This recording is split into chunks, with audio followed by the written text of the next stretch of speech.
All right, everybody, how are you? Craig McKim here. We are going to talk about our sponsor spotlights, or I'm sorry, we're going to talk about our sponsors in our sponsor spotlight for the EP Access All Protectors Networking Mixer that we're holding in Grapevine, Texas, April 16th.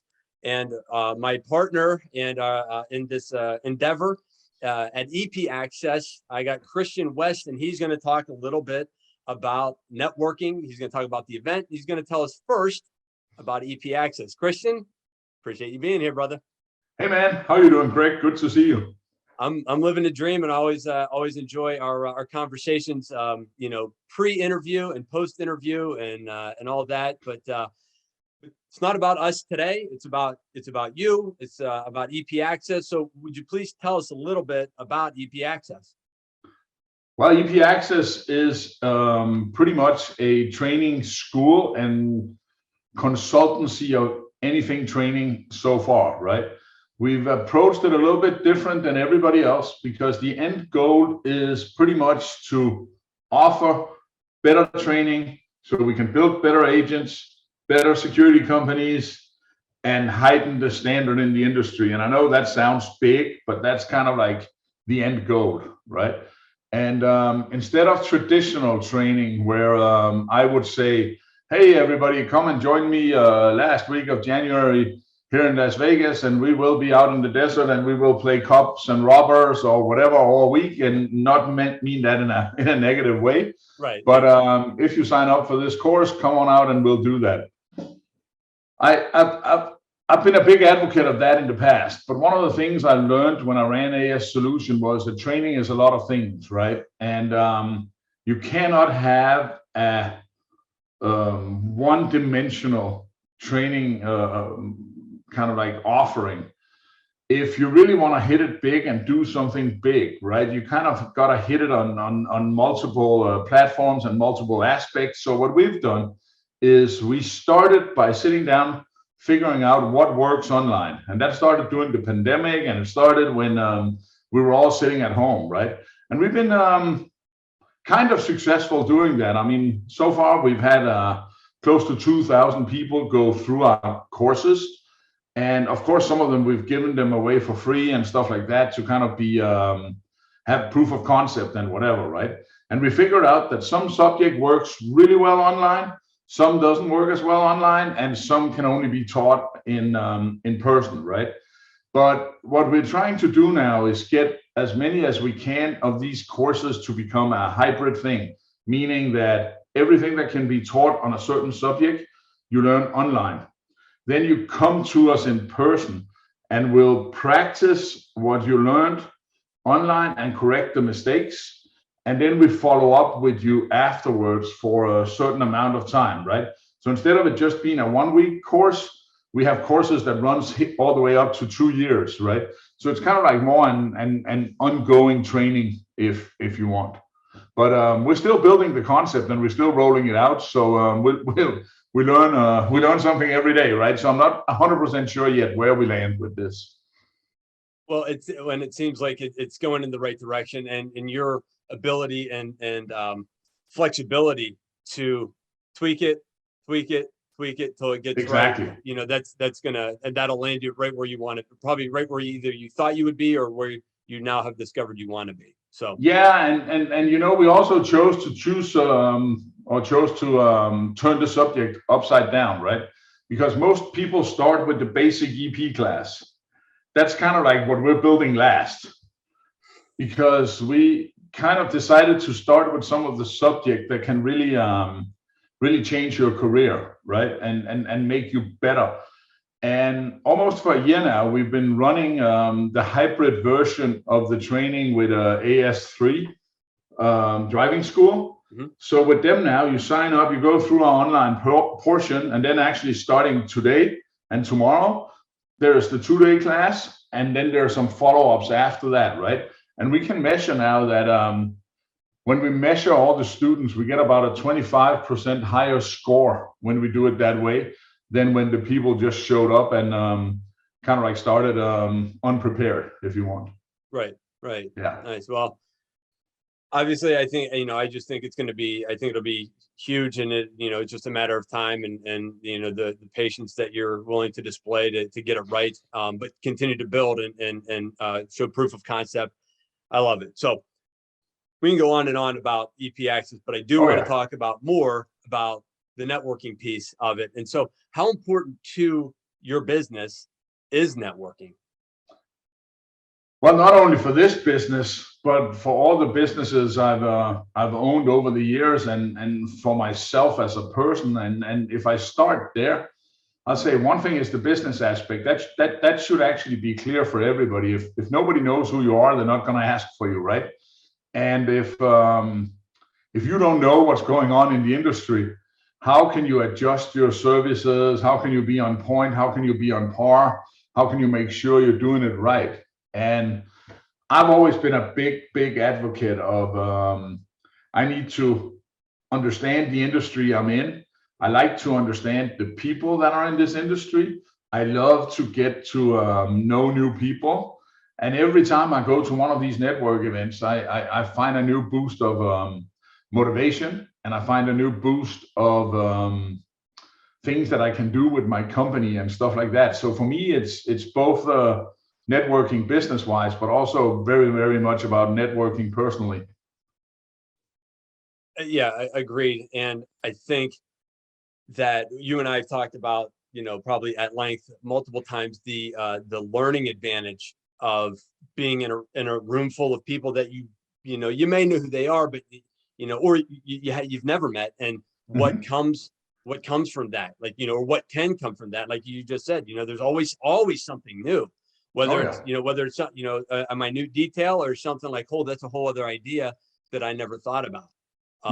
So I love the idea of the learning potential that happens in an event, or in a one-to-one, even just with somebody that you don't know. So I love it. And I can't wait. I never really networked much in the Dallas area, so I can't wait to meet all the people that are coming. Yeah, same here. And part of the reason we decided that might be a good place to go. So would you, if there's something that comes to top of mind, would you share a networking success story, whether it's with EP Access or just, anywhere within your career? Well, that's a really good question. For once, I should have read the questions ahead of time, right? So I could have come up with a really good one. But I'll pick up one that was actually really cool to me, right?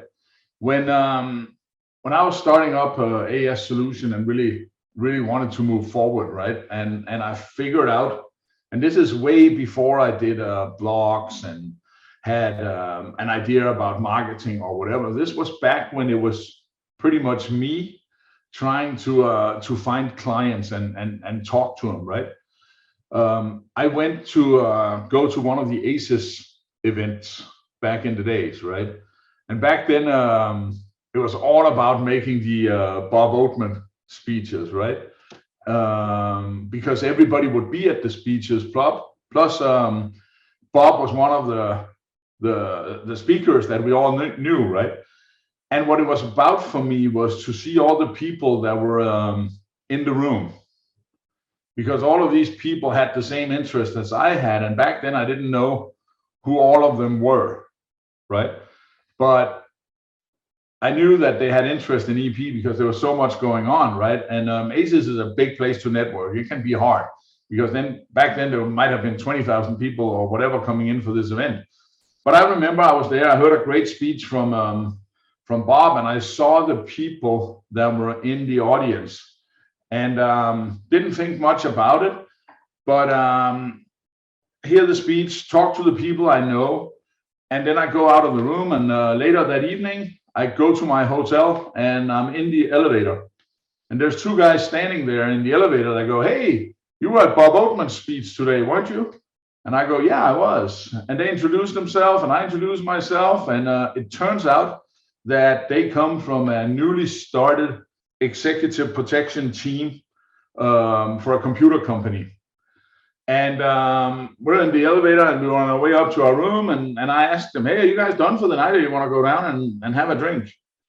And we went downstairs and we had a drink. And down in the bar, they met another team. And this team was out of New York, right? So all of a sudden we were sitting, four guys having a drink, talking about executive protection. And this is 30 years ago, before we could hit anybody up on the internet. And one of them says, hey man, we just had some horrible experiences in Egypt. And I go, huh, that's funny. We just did some work in Egypt and we can definitely help you next time. And they're like, okay, well, it'll probably be a while before we're back there. But not that long went by, and all of a sudden I get a call from this guy and say, hey, guess what, man, we're going back. Can you hook me up with the same drivers and whatever that you talked about? And I'm like, absolutely, right? And from that day on, not only did we start doing work for this company, we ended up becoming really, really good colleagues, right? And over the years, they referred clients to me. And I've helped these guys whenever it was time for them to, since they were all in-house guys versus vendors, when it was time for them to either hire new people or move on to new positions, right? And these people that I met at this event, we're still friends today, and it's probably 30 years later, right? So I think that's a story that speaks for itself a little bit. Absolutely, and as I'm sitting here listening to you, it dawns on me, because I always, like, I don't know that I preach this, but it's like, you never, like, there's no conversation that doesn't have value. Like, you determine what level of value that it has, maybe after it, or during it. But you meet in an elevator, around, and it turns into a 30-year relationship, and that's insane to think about that. And there's probably grown from there. You probably met new people because of them. Obviously, you garnered work. Like all these things that came out of just having a conversation, being prepared, knowing kind of where you were going. You wanted to find business, and sure, lo and behold, there it is. And I just think that there's, but it's also a question about, you go all the way back to we didn't talk at the speech at ACES. But the same way as I did, they were scouring the room, right? And they had seen my big ugly head somewhere in there, and they remembered it when we were in the elevator. I mean, of course, they could also have chosen not to say anything, and this would not have happened, right? But if you think about it, over the years, there are so many stories like this. So I don't think it's that unique, to be honest. Right. Well, it might not be unique to you because you do it time and time and time and time again. But somebody walking into the industry, or somebody that doesn't do it or doesn't believe in it, it's like, it's that simple. It wasn't a social media thing. It wasn't a website thing. It was person to person, which, especially I feel like in this industry, based on, confidentiality and really knowing the people that you're doing business with, it matters, it's still, like, to this day, word of mouth marketing, networking is still the most powerful form of marketing, sure. Right? For sure. Yeah. Let me see here. What do I have here? Why do you think protectors should consistently network? Well, I think you should consistently network for several reasons, right? Like I mentioned first, there's a big growth for you as a person by learning from other people. Either you get cemented in what you're doing, you get new inspiration, you can harvest motivation, and you can do some, I guess I hate the word a little bit, but it kind of is, some industry intelligence of what's going on, or industry news of what's going on, right? And that's one thing. But if you look at it, you invest a Saturday afternoon where you get to meet all of these other people. What do you got to lose, right? And if you think about it, you should do this as much as you can, right? Because chances are that you learn something new, but also that some of the people that are here might need something in your area, or you might need something in their area. Or the worst thing that can happen is that you learn something from somebody else, or find out something you didn't know. And in general, I think if we stand too still and don't grow, we actually move backwards. I don't think in business and much in life there's status quo, right? You either go forwards or you go backwards, because if you just stand still, everybody else moves forward. Right. Absolutely. Well, and then that's the thing. Like you say, if you do start to go backwards, you're just creating a larger gap to catch up. And exactly. and, it can be tough enough, but forward progression is always going to be the answer. Tony Robbins talks about massive action is the cure all. So just continuing to take, like I had this idea last night to do these interviews, and all the emails went out last night. Hey, can you do it? And then, a couple of you jumped on today to do it. And so it's like, and of course, from who I suspected would do it, and you were one of them. So, and so this would be the last question outside of what we may talk about after that. But why did you decide to? Well, for one, I guess you're kind of tied in as a sponsor, so this question is a little bit different for you. But why did you decide to get involved in sponsoring events, but then also wanting to to do a partnership, you and I, to host these events, and you kind of covered it, a little bit already, but maybe Sure. expand on it just a little bit. Well, I think first of all, already back when I was running AS Solution, right? We used to have these, we call them EP mixers, and we used to have them all over the country. Usually we had one every quarter, and it did a couple of things for AS Solution, but it did a lot of things for the industry as well, right? Because not only were we looking for talent to come and join the team, we were looking for a way to kind of bind ourselves closer to the clients. And one of the big side effects that came out of it was that every time we did something in a city, other people in the industry kind of like got together as well. And back then we were kind of like the big boys, or one of the big boys. So for us, with our marketing budget, it didn't mean much to sponsor this, right? Now I'm out in a startup mode here with my EP Access, and believe me, I have as hard a time being a startup as I had the first few times, and as other people have, right? So I kind of knew that if I wanted to continue this tradition of being out there, getting the name out there and stuff like that, I needed to have other people involved, right? Because why would anybody come to a startup kind of thing, right? Nobody knows what I do yet. They might know my name, but it's not enough. And what I really like is to, you got to remember, 30 years down the line of this business, I absolutely love what I do. I've had the opportunity to retire several times and whatever, and I'm still as much as small as I was on day one, right? And I love the people that are entrepreneurial and kind of building things in the industry. And I also know that one of the first things is to learn your limitations. So by splitting the workload and responsibility out on a couple of people, or a few people, or people like yourself, we get stuff done, right?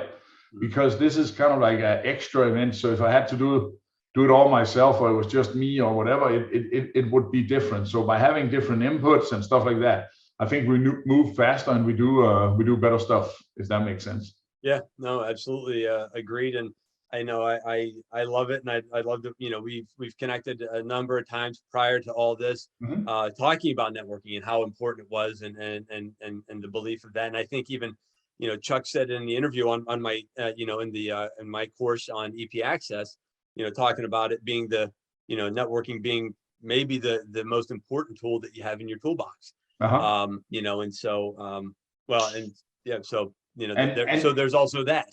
And you got to remember, now that I think about what Chuck said back then in that interview, and you got to remember that as what we in true essence do in EP, when we're out doing our advanced work and stuff like that, has a huge element of networking in it, right? Because if we can't get people to kind of help us, and you can't network with them, and you can't talk them into helping you with the advance or whatever, you'll never find a way through their building and whatever, right? So networking is kind of part of everything we do in EP, I think. So I think it's super important, super important. Yeah, agreed. Well, listen, I'm going to let you go here. I appreciate you taking the time. I know you're a busy guy, and I know that I'm catching you kind of early No, I love it. On Vegas time. So I appreciate you being here. Obviously, you're going to, and I'm gonna put this out there right now. You're coming to the event in Oh, April. of course. Yes? Absolutely. I'll be down. All right. I'll be down a few days in advance, both for checking out the city and the area, but also for a few meetings and stuff like that. So yeah, I'll definitely be there, 100%. Awesome. Cool. Christian, appreciate your time. Thanks, Craig. Take care.